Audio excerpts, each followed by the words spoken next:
Welcome to my home. My last coffee of the day is after lunch where I am. I usually am inviting people either into my study or in one-on-one sessions, or I am inviting them into my closet if I am interviewing them in my podcast because the sound is so much better there. So it's really lovely to see you in the regular part of my home. So welcome. So today I'm going to answer a few questions. If you have any thoughts or comments, you can throw them in the comment section. I meet a whole lot of homeschool moms. In fact, I meet so many now that I lose track of who I'm talking to. And you'll know that because I'll say, okay, tell me your homeschool story and ask you a variety of questions, possibly the second time. I'm having so many chats with so many moms. So the conversation or the case study of a homeschool mom that I shared today is not you. If I have had a one-on-one coaching session with you, it is not you. I would ask permission if I were to do such a thing. And yet I've learned that commonly we experience similar experiences. We have similar dynamics going on, not always the same ones. I find the most difficult person to pin down and say, let's have a chat, let's have a coffee and talk about what's overwhelming you is the overwhelmed homeschool mom because too much is going on. So coincidentally, the ones that I know I can serve in a coaching scenario are the ones that are the hardest to actually sit down and take a breather and do an assessment of what's really going on in their worlds. And I also know that because I was that mom. That's why I wrote the book. That's why I started toward this direction of podcasting and coaching and going all into this direction in the first place. But it certainly wasn't the only reason, because I've experienced all sorts of big emotions, and I know you do too. I hear a lot of discussion around doubt. People are uncertain that what they're doing is the right thing for their kid. There is also that feeling of not good enough, like, yeah, I think it's good. I certainly feel like it's really good when I'm talking to the homeschool people, but I'm not quite so sure when somebody's questioning my child on something they don't know, or some concerned family member is asking me about this thing again. And it compels sometimes that feeling of not good enough inside of us. There's all sorts of big emotions that we deal with because we're really just human beings, moms, having an experience of being human, experiencing all those big emotions in the context of the homeschool life. So we all have different experiences, no matter if we're homeschool moms or not, but these are pretty typical experiences for many homeschool moms. So the energy and the feeling around this person, let us call her Sarah. Sarah experiences this in her homeschool world, a daily struggle. She feels like she can't get her kids to do what she wants them to do. Or when she does finally get them to do what she wants them to do, she feels like it's been a struggle the entire time. It hasn't been fun. And she definitely wouldn't be happy that you were watching her do it, because the way that she was doing it, she's not proud of how she's doing it. They don't feel good enough. That even if the curriculum or the approach that they use in their homeschool seems like a good idea when they're talking to another homeschool parent, it doesn't feel like it might be hitting everything that they think their child needs. They know that they have unrealistic expectations because they consistently are coming up with reasons to feel stressed out by things. And at the end of the day, when their kids are tucked into bed, they say to themselves, my child is perfect. Why was I being so unreasonable with my child? Sometimes, and this isn't in every homeschool mom experience, but we feel like we're losing ourselves, like we're completely absorbed in the energy of our home. And we don't really know who we are outside of ourselves, but more importantly, we don't actually spend any time with ourselves. And some of the things that we've had as interests before or ideas of what we wanted to do, they disappear. Do you have a sense that you don't have a solid sense of what your kids need, that you think you know what they need. But then as they get a little bit older and they voice their opinions, you realize maybe you were not doing the right thing all along. And the last thing that I typically see or hear about is Sarah is telling me she doesn't feel supported in what she's doing, whether it's her homeschool choice or whether it is just helping around the house or able to get a little breather away from the homeschool, or you can fill in the blank, but she doesn't feel supported. And all of those things, put all of that energy together, to me, when I look at that, that sounds overwhelming, right? That is what I see. And there are a variety of reasons why somebody could feel overwhelmed. But I have a few questions for you to consider in the quiet morning moments that you have with your journal, or whenever you get 5 minutes alone to sit with a journal or a piece of paper and a pencil or a pen and answer these questions. Before I give you the questions, I want you to know you don't have to write them down because I have them on a PDF and it is actually not available quite yet, but it will be by the end of the day. And you'll find it in the link in my bio. So you can print them off. You can fold the paper up and put it inside your journal and answer them as you typically journal or as you have your quiet moments.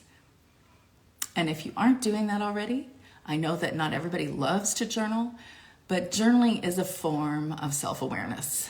It helps us to get clear on what we really think in here. And it's a powerful tool to just like put it all down on a piece of paper and not have to think over and over and over about what's going on in our heads. Do you all journal? I'm curious. Is this something that you do for yourself?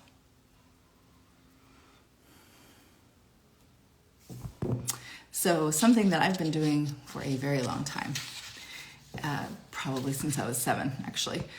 I was the kind of person that would write. And so I would write, I woke up, I brushed my teeth, I went to bed. I did that for years. That's exactly what I wrote. And I am in awe that I actually had cavities, because that's how often. So I know that there's certain personalities that aren't as interested in journaling. There's certain, just if you know anything about Enneagram or if you know anything about Myers-Briggs personality, they do help us to understand a little bit about ourselves. And one of the things is how likely you are to journal. So I've learned. So do you know anything about personality profiling? It doesn't just help you know how well you can go into self-awareness strategies like journaling. It also helps you know how to relate to different people and to understand other people. But I digress, and I usually do when it comes to Enneagram, don't I? So the different questions that I have on this overwhelm assessment, I'm going to share a few, and I'll share a few next week because there's a few, and it'll be too much to take in as a big chunk. When we do self-awareness strategies like journaling, we're not only just putting it onto paper so we don't have to think about it or ruminate over and over and over, we're also getting clearer on what's going on. Have you ever had one of those scenarios where you're really frustrated with your child and you've said something like, how many times do I have to tell you ... Or I've told you 1,000 times. I have. Times 4 kids, that's a lot. And I heard someone respond once and say, perhaps you have said, Mom, whatever that was, 999 times more times than you should have had to say, simply because you didn't come up with a plan for how to address that thing.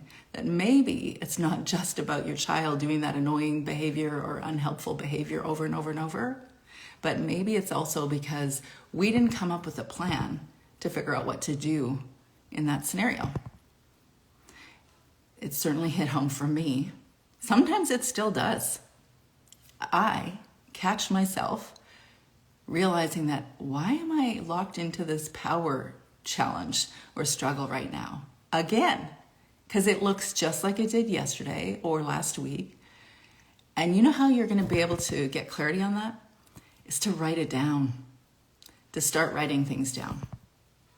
So I encourage you to build that journaling process, that self-awareness strategy into your self-care routine, really, or your morning routine, or maybe before bed, maybe after the kids are in bed, and right before you're heading to Netflix.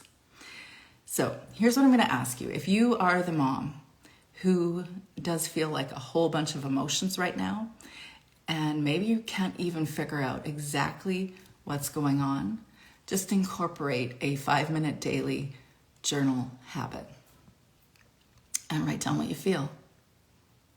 Just anything, just write. If you're daily experiencing a struggle with your child, write down the story, just the dialogue. What he said, what you said, what he said, what you said, what he did, what you did. Write it down. Gradually, you're going to see, oh, there's a pattern here. I'm reacting or responding the exact same way every single time. And so is he. You can't control what he is thinking or what he's doing. Oh, I know you want to. And girlfriend, I can guarantee you, been there, tried that over and over and over, and it doesn't work.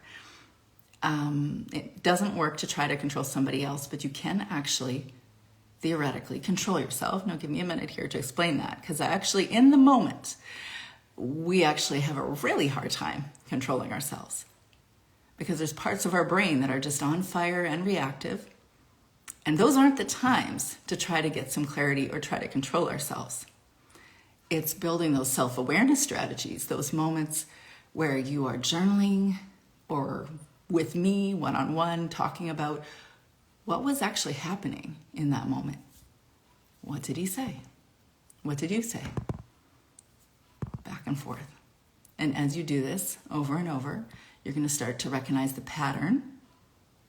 You share your feelings in your journal, and you're going to also ask yourself, what was I thinking before I felt the thing?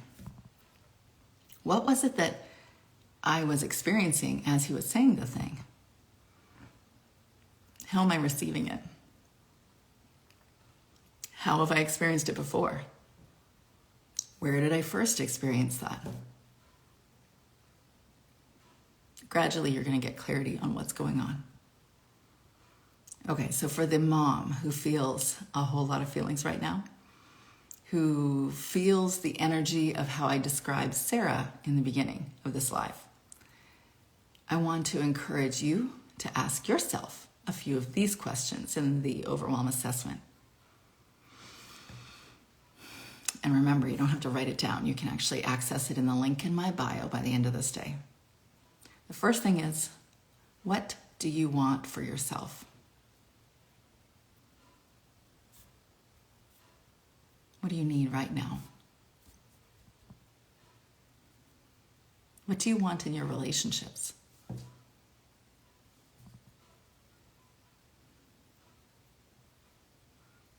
What activities are occupying your week, and how do you feel in them? Are those activities ones you've chosen, or are you doing it because you feel you have to?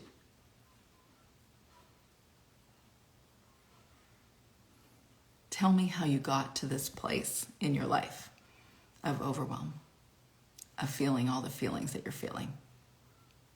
That right there could be a journal practice every morning for a few days. How did I get to the place that I am right now? Okay, I think that's plenty, so I'm going to leave it there. If you have any questions or comments, you are most welcome to throw them into the comments section. You can also DM me. Make sure your name's not Sarah. Okay, we'll talk to you soon.